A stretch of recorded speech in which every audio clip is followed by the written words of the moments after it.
ዓለም አቀፉ ፖለቲካ የሞራል ዳኝነት ሳይሆን የጥቅም ስሌት ነው። ዛሬ የምንኖርባት ዓለም ከማን ጋር ነህ ከሚል ርዕዮተ ዓለማዊ ወገንተኝነት ወጥታ ለሀገርህ ምን ታተርፋለህ ወደሚል ጥያቄ ተሸጋግራለች። በዚህ በለውጥ ማዕበል ውስጥ ያለችው ኢትዮጵያ ቆራጥ፣ ብልህና ውጤት ተኮር የሆነ አዲስ መንገድ መርጣለች። ይኸውም ፕራግማቲክ ዲፕሎማሲ ነው። ይሄ አካሄድም የሀገራችንን ሉዓላዊነትና የኢኮኖሚ ህልውና እየቀየረው ይገኛል። የኢትዮጵያ አዲሱ የውጭ ግንኙነት ፖሊሲ መደመር ከተሰኘው ሀገራዊ ፍልስፍና የተቀዳ ነው። መደመር ያለፈውን ስኬት ማሳደግ፣ ስህተቶችን ማረምና ለነገ የሚጠቅሙ አዳዲስ ግኝቶችን ማምጣት እንደመሆኑ ይህ አስተሳሰብ አሁን የሀገሪቱን የውጭ ግንኙነት መርህ እየመራ ይገኛል። ዛሬኛ በሁሉም አህጉራት የልብ ወዳጆች አሉ።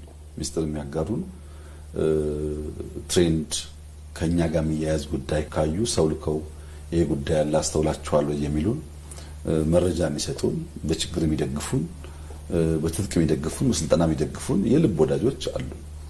እንደዚህ አይነት ወዳጅነት ሲፈጠር ዲፕሎማሲው ናሽናል ኢንትረስትን እየጠበቀና እያረጋገጠ እንዲሄድ በእጅጉ ያግዛል። ኢትዮጵያ የምትከተለው ፕራግማቲክ ዲፕሎማሲ የመደመር ፍልስፍና ቀጥተኛ ነጸብራቅ ነው። ይህ ስልት ከአንዱ ወገን ተለጥፎ ሌላኛውን ማግለል ሳይሆን ከሁሉም ጋር በመደመር የሀገርን ጥቅም ማባዛት ላይ ያተኩራል። ዲፕሎማሲ የዜሮ ድምር ፖለቲካ እንዳልሆነና እኔ ካልበለጥኩ አንተ አትኖርም የሚለው አሮጌ አስተሳሰብን ሰብሮ ሁላችንም እንደየጥቅማችን እንደመር የሚል ስልታዊ ሽግግር አድርጓል። ይህ አዲስ አካሄድ የሀገሪቱን ሉዓላዊነትና የኢኮኖሚ ህልውና በመቀየር ረገድ ተጨባጭ ውጤቶችን እያስመዘገበ ይገኛል። ከአፍሪካ ሀገራት ለእኛ በጣም ጠቃሚ የሆኑ የኢንቨስትመንት ምንጭ ሊሆኑ የሚችሉ የፖለቲካ ድጋፍ በተለያዩ መድረኮች ሊያስገኙልን ከሚችሉ ሀገራት ጋር የሁለትዮሽ ግንኙነትን ማሳለጥ የተቻለበት ሁኔታ አለ።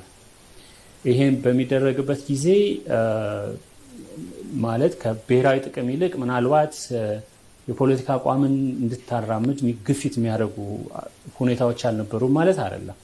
አይዲዮሎጂ ተኮር አቋም እንድትይዝ የሚገፉ ነገሮች የሉ ማለት አይደለም። ግን በዚህ ሁሉ የራስን ጥቅም በማስቀደም ሚዛንን የጠበቀ አካሄድ ማሳካት ተችሏል ብዬ አስባለሁ። ከመካከለኛው ምስራቅ ሀገራት ጋር የተፈጠረው ጥብቅ ወዳጅነት ለታላላቅ የከተማ ውበትና የልማት ፕሮጀክቶች መሳካት የገንዘብና የቴክኖሎጂ ምንጭ በመሆን አሳይቷል። በጎረቤት ሀገራትና በአጠቃላይ በአፍሪካ ቀንድ የሚታየው ግጭቶችን በውይይት ለመፍታትና የጋራ የኢኮኖሚ ቀጠናን ለመፍጠር የሚደረገው ጥረትም የመደመር ፍልስፍና ውጤት ነው። እንደ ጣሊያን፣ ፈረንሳይ፣ ጀርመን ከመሳሰሉ ሀገራት ጋር ጥሩ የሚባል የሁለትዮሽ ግንኙነትን ማሳለጥ የተቻለበት ከነዚህ ሀገራት የምንፈልገውን የቴክኒክ እውቀት የምንፈልገውን የፋይናንስ ድጋፍ ማግኘት ማሳካት የተቻለበት ሁኔታ አለ።